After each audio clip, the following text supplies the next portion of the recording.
How to make a histogram in Excel. Hi everybody and welcome back to our channel.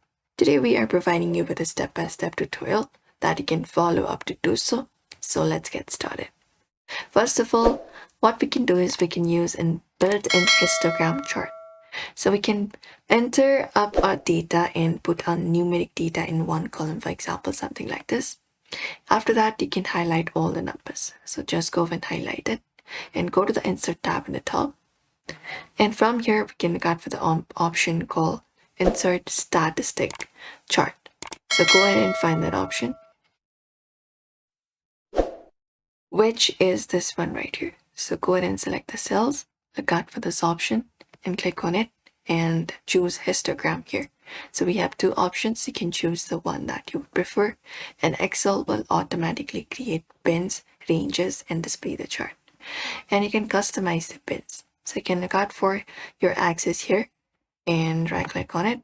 After that, click on the option called Format Axis or Data Series, and you can format it. You can adjust the band, gap width, the number of bins, etc., overflow and underflow bins also, even the colors and everything.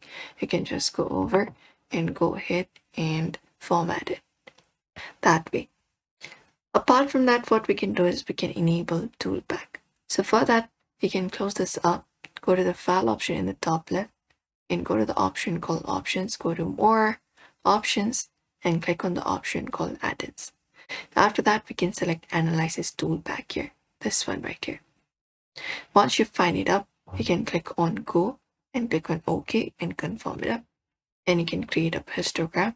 For that, go to data and look out for the option called histogram here. After you find histogram, we can go ahead and input your range and bin range and click on OK, and it should create histogram.